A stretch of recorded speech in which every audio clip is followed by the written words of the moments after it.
여러분 반갑습니다. 쉽고 빠른 재테크, 나만의 재테크 나제입니다. 오늘 여러분들과 함께 알아볼 내용은 내가 왕이 될 상인가? 바로 압구정입니다. 자, 압구정 위치 한번 볼까요? 자, 여기죠. 누구나 다 알고 있는 한남동과 마주보고 있는, 그리고 여기는 성수동. 아주 좋죠, 위치가. 압구정동의 특징 뭐예요? 진짜 특이한 특징이죠. 저기 보시면 압구정동이 다 이렇게 생겼죠. 자, 보고 느끼시는 부분 있으시죠? 오직 아파트만 있다. 오직 아파트. 즉 일반적으로 있는 주택이나 빌라가 전혀 없죠. 고로 내가 압구정동에 산다는 것은 무조건 아파트에 살고 있다. 즉 압구정동에 산다는 것만으로도 나는 틀림없는 부자임이 확실하다는 걸 보여주는, 신분의 확신을 주는 부분이 굉장히 강하다. 이런 부분이 굉장히 장점입니다. 대한민국 최고 부천이 어딘지 한번 천천히 알아봐 볼게요.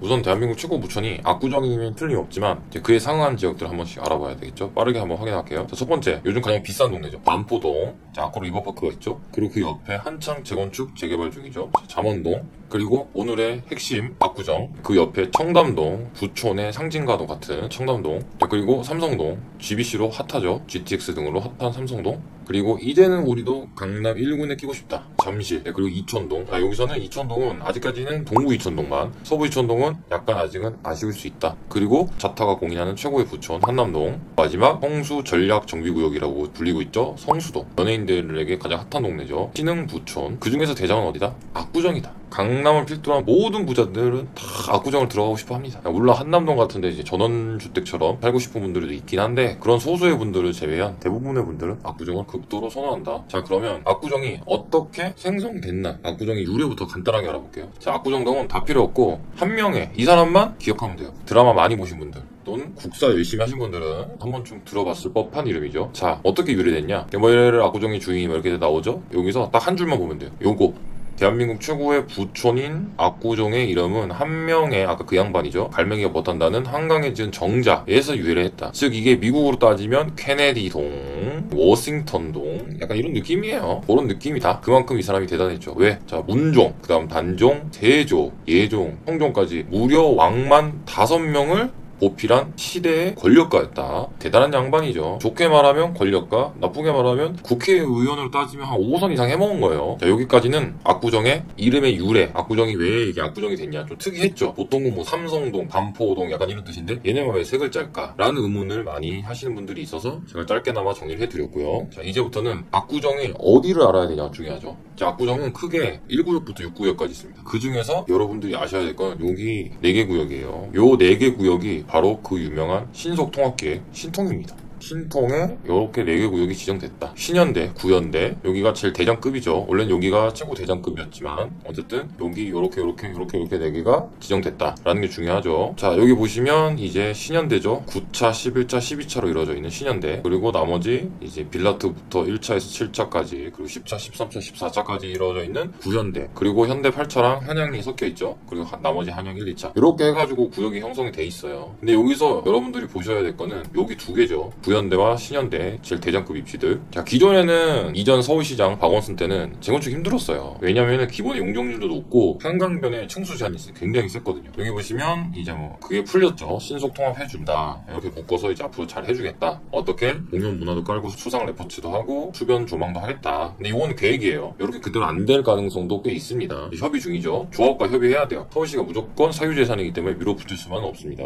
특히 제일 중요한 게 아까 말씀드렸던 35층 둘을 폐지했죠. 사실 이거는 현실적으로 안 맞기는 해요. 왜냐면은 층이 이렇게 다 막아. 그럼 뒤에 있는 애들 어차피 조망이 안 돼요. 바람도 안 통해. 차라리 이거는 지금 오세훈 서울시장 정책이 다 맞을 수 있어요. 레미안 첼리투스 보시면 겁내 높죠. 딱 3개로 줄였잖아. 그러니까 바람 통하고 그 사이로 아파트가 있으면 볼 수가 있겠죠. 뭐 그런 것들은 오히려 합리적이지 않나 라는 생각 좀 해봅니다. 뭐 박원순이다, 오세훈이다, 뭐 누가 잘하고 못했다, 정치적인 이념은 아니에요. 그냥 현실적으로 분석만 한 겁니다. 근데 중요한 게 어차피 요 정도까지밖에 안 됐어요. 뭐 안전진단은 다 될 거기 때문에 아직 차례 멀었어. 이거 보세요. 하나, 둘, 셋, 넷, 다, 여, 7. 관리 처분까지 7개. 그러니까 대충 잡아도 10년 이상 걸려요. 서울이기 때문에 거의 한 15년 정도까지 봐야 되지 않나 라는 생각 좀 해봅니다. 자, 그럼 여기서 드는 의문. 자, 네가 구연대랑 신연대 두 개가 좋다고 했는데 그 둘 중에는 또 어디가 좋냐고? 라고 물어볼 수 있죠. 어디가 좋은데라고. 제가 딱 저 대답을 해드릴게요. 자, 여기서 보시면 뭐 느낌 드는 거 없나요? 자, 여기가 구연대죠. 여기가 신연대. 차이가 있죠. 여기는 바로 한강. 여기는 한강 공원이 있고 한강. 뭐가 좋을까요? 당연히 신연대가 더 좋습니다. 한강 공원이 있는 게 굉장히 천지차이입니다. 한강 공원은 다시 조성하기가 되게 힘들어요. 자, 보시면 이렇게 돼 있어요. 좋죠. 이 집 앞에 이런 공원이 있다는 건 너무 큰 혜택이에요. 이게 있냐 없냐는 굉장히 큽니다. 뭐 추가적으로 조성을 해주면은 좋긴 한데 그럴 가능성은 굉장히 낮죠. 이게 첫 번째 이유고요. 자, 두 번째 이유. 용적률의 차이가 있습니다. 이 용적률이 두 군데가 굉장히 차이가 커요. 빠르게 알아볼게요. 자, 두 번째 용적률. 여기 보시면 신연대 같은 경우는 평균 용적률이 180이 안 돼요. 근데 얘네들은 이게 높은 애들이 좀 있죠. 그러니까 이렇게 잘 봐도 뭐 여기 좀 낮은 애들도 있긴 한데 이렇게 해도 용적률이 굉장히 높습니다. 기존에 세대수나 이런 거 비례하면 전체적 용적률이 200 가까이 돼요. 그러니까 생각보다 용적률이 높습니다. 특히 여기는 깔끔하게 다 3종이에요. 신연대는. 그 문제가 없는데 여기도 2종이 섞여 있죠. 서울시 같은 경우는 2종이 200%. 근데 이제 기부 체납하고 이러면 250%까지 올려줄 거예요. 얘도 300%까지 올려주긴 할 겁니다. 그렇지만 어쨌든 기본적으로 용적률이 높기 때문에 일단 용적률도 불리하다. 그러니까 분양가가 아무리 높다고 해도 어쨌든 용적률이 좀 높은 편이기 때문에 분담금이 좀 많이 나올 가능성이 좀 있다. 이런 것들은 아무리 돈이 많다고 해도 조금 내심 좀 기분 나빠하겠죠. 뭐 돈이 없으신 분들은 아니지만. 자, 그리고 세 번째 이유.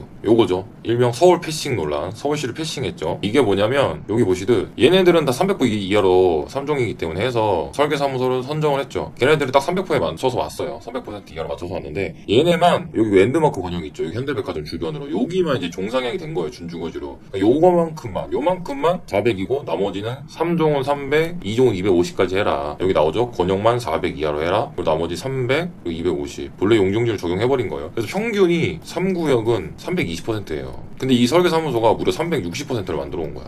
그러니까 서울시한테 개박살이 나는 거죠. 아니 320까지 하라고 했는데 평균 그것도 구역별로 다른데 이게 360을 해오면 해주겠냐고. 이게 지하철이랑 싸우면 안 됩니다. 재건축의 신이죠. 아크론 리버파크, 레미안 원베일리 다 성공시킨 재건축의 신 한영기 가라사대. 그분이 말씀을 하셨죠. 허가권 가진 지하철이랑 싸우지 마라. 지금 이거 잘못하면은 음막골 나는 거 아닌가라는 살짝 걱정이긴 합니다. 자, 그러면 자, 이 구역이 제일 좋다. 신현대가 제일 좋다. 그럼 조감도 나왔다고 하는데 조감도 간단히 볼까요? 멋지죠? 조감도 화려합니다. 근데 얘네들 왜 이렇게 만들었냐? 나름 또 이유가 있더라고. 이게 보시면 보통은 앞에다 깔잖아요. 그럼 얼마 안 나온다 이거야. 근데 이거 좀 사진이 너무 비판사가 심해서 그런데 앞에가 없어요. 그럼 뒤에면 이게 각도가 많이 나온다는 거지. 여기도 많이 나오겠죠. 요렇게. 즉 한강 조망권이 전 세대가 다 들어온다. 심지어 1층도 한강 조망권이 나옵니다. 1층도 가능하게 동호대교보다 1층이 더 높아요. 굉장합니다. 특히 1층 아래에다가 1km의 산책 코스까지 만들어뒀어요. 비가 와도 비 맞지 않게 위에 천장이 있고 옆은 뚫려있는 약간 반오픈형 산책로까지 만들어져 있다. 굉장히 좋습니다. 아파트 고급스럽죠. 자, APG는 자, 뭐 눈치 빠른 분들은 아실 거예요. 압구정이 약자입니다. 대단하죠. 근데 여기서 좀 이상한 게 있죠. 얘네들은 조망권 때문에 이렇게 배치한 거 알겠는데 이거는 뭐예요? 라는 분이 있을 거예요. 자, 요거는 너무 마음 아프지만 어쩔 수 없어. 그래도 다들 가실 건데 자, 일반 분양 플러스 임대입니다. 이거를 뒤로 다 밀어넣었다. 여기가 한강이니까 다 밀었다. 심지어 여기 내용이 나오죠. 조합원이 이렇게 오셔서 뭐 어쩌고저쩌고 돼 있죠. 이게 뭐냐면 조합원 앞으로 이렇게 해가지고 들어오는 거예요. 차가. 일반 분양하고 임대는 일로 들어가는 거야. 즉 지하 주차장 출입구까지 다르다. 유명한 명언이죠. 부자들에게 혜택을 주기를 바라죠. 부자들은. 그렇지만 혜택을 좀 난리 나니까 확실한 차별을 달라고 해서 이렇게 차별을 줬다 라는 내용을 보시면 될 것 같아요. 여기 보시면 여기 공원이죠. 이렇게. 여기 뭐냐, 바로 베르사유의 궁전을 따왔다. 별거 다 하는 거야. 그냥 할 수 있는 거 다 했어. 그러니까 영혼까지 그냥 다 끌어모은 거예요. 보이시죠? 여기 베르사유 궁전을 이렇게 따왔다. 여기가 다 뚫려 있잖아요. 보이고 정원이. 근데 여기 지붕이 있죠. 여기가 산책 코스예요. 이게 1km 나온다. 대단하죠. 그리고 무려 6개 스카이 라운지를 만든다. 아주 멋지죠? 스카이 라운지를 이렇게 만들어요. 여기 표시돼 있죠. 스카이 라운지. 왜냐, 이 브릿지를 만들게 되면 건설비도 많이 올라가고 이 건설 허가 심의 받는데 엄청 오래 걸린다는 거야. 분담금도 올라가고. 이거는 설계사무소 말이 맞아요. 원래 오래 걸려요. 그리고 삭제되고 뭐 위축되고 하면서 본래 모양만큼 안 나오는 경우도 허다하죠. 뭐 위화감 조성한다 뭐 어쩐다 하면서. 그래서 그럴 바에는 6개 컨셉으로 다 다르게 해서 우리가 화려하게 주겠다. 굉장히 머리 잘 쓴 것 같아요. 기가 막히다. 그러니까 내가 이동에 사면은 백삼동에 사면 백삼동 가는 거예요. 백이동에 백이동 가는 거고. 근데 너무 지겨워 자주 가서 그럼 백오동 가면 되지. 백육동도 있고 백육동도 있고 너무 좋다. 한 세대 1엘리베이터. 이게 기가 막혀. 이게 어떻게 되냐면 여기 보시면 집이 총 8개. 여기 한 집이 있죠. 여기 2집, 여기 3집, 여기 4집이에요. 그럼 나오죠? 여기 5, 6, 7, 8. 한 동에 8세대가 있는데 그럼 엘리베이터가 각 집마다 이렇게 하나씩 있는 거예요. 여기 하나. 여기 하나 있죠. 여기 다 하나씩 있죠. 하나 8개죠. 각 8개 있어요. 그냥 내 집 엘리베이터가 그냥 1세대에 1 엘리베이터가 된 겁니다. 근데 우리나라 법상으로 이제 3세대 이상부터는 엘리베이터가 보통 세대별로 한 대씩 더 들어가야 돼요. 법이 있어요. 그러니까 8세대잖아요. 그럼 한 대 무조건 더 있어야 돼. 그럼 어떻게 돼요? 9개죠. 거기에다가 비상용이 또 법적으로 2개 더 있어야 돼. 그리고 화물용이 하나 더 있어야 돼. 총 12대가 들어갔다. 네, 그래서 각 세대별로 4개, 그리고 중앙에 여기 있죠. 요렇게 4대 해가지고 총 12대가 들어갔다. 화려하죠. 엘베 걱정은 없다. 자, 그러면 기가 막힌 건 알겠어. 압구정 좋은 것도 알겠어. 근데 시세 차익이 많이 남냐? 지금도 비싼데 엄청나게 많이 남을 겁니다. 기가 막힐 겁니다. 자, 우선 압구정 현대부터 알아볼게요. 구현대는 빼고 오늘의 메인이라고 할 수 있는 신현대만 알아볼게요. 자, 보시면 지금 실거래가도 지금 요 정도 하죠. 더 비싸게도 팔리긴 했지만 요 정도인데 실제 매물이 이래요. 근데 요거는 이런 거는 약간 허위 매물이 많다. 근데 거의 이 정도 가격이 정상 가격이에요. 근데 이거는 향후 예상되는 권리가액을 분석해야 돼. 1억 차이가 나긴 하지만 층별로 1억이 더 나을 거예요. 권리가액이. 그러면 굳이 1억 더 싼 거 살 의미가 없기는 해. 왜냐면 나중에 분담금이 나오거나 이럴 때 지금 1억 싸지만 나중에 분담금 2억 더 내야 되는 경우가 허다하거든요. 그것도 계산해야 돼요. 궁금하신 분은 댓글 주시거나 카톡방에 들어오셔서 물어보시면 답변을 해드릴게요. 자, 그래서 한 38억쯤 한다. 신현대가 평균적으로 24.6평이에요. 제일 작은 35평, 실제로 대지 지분이 19평 내외 정도 됩니다. 굉장히 큽니다. 네, 그래서 대지 지분이 훌륭하다. 용적률은 아까 보셨지만 180% 이하로 봐야 되겠죠. 평균적으로 세면. 즉 사업성이 엄청나다. 강남에서 이런 데가 거의 없죠. 지금은. 자, 그러면 최근에 분담금이 어느 정도 나오면 음마랑 비교하면 돼요. 음마가 용적률이 좀 높죠. 강남치고 높은 편이고 대지 지분도 15.3평으로 뭐 이 정도면 나쁘진 않죠. 강남에서 이 정도면. 자, 비교해볼게요. 자, 이게 실제로 음마의 재건축 분담금 예상액입니다. 자, 어떻게 되냐면 얘가 얘로 간다. 같은 평형이면 분담금 1억이 나오는 거예요. 1억 1000. 근데 만약에 똑같죠. 얘가 요거로 평수 늘리면 4억 나온다. 즉 단순 계산하면은 어떻게 늘리냐에 따라 다르지만 평수를 조금이라도 늘리게 되면은 한 4억쯤 나오는 거야. 4억 1000이. 근데 얘네들은 아무래도 분담금이 좀 적겠죠? 용적률 180% 이하니까. 자, 그래서 한번 계산을 해볼게요. 너무 어렵게 생각 안 하셔도 돼요. 간단하게 보시면 아실 건데 거의 대충 나중에 가면 거의 맞춥니다. 어떻게 해서든. 우리학의 건설사들도 막 분담금 억지로 막 나오게 하진 않아요. 내가 38억에 샀어요. 그리고 동일 평형으로 분담금 1억인데 뭐 건설비가 오를 수도 있고 아니면은 뭐 고급한다 더 때려부고 박을 수도 있죠. 그럼 넉넉 잡아서 분담금 2억을 냈다. 여기 나오죠. 그리고 여기 3억은 뭐냐? 제초안. 아직 법이 안 없어졌죠. 요게 진짜 말 같지도 않은 법이죠. 네, 이 정도면은 2중과세가 아니라 3중과세입니다. 근데 일단 냈다. 여기 보시면 제초안이 요 정도 나오죠. 지금 제초안이 좀 줄어들었긴 하지만 어쨌든 제가 볼 때는 3억 정도 나올 수 있다. 네, 이 제초안은 누구도 계산이 힘들어요. 이게 솔직히 때리기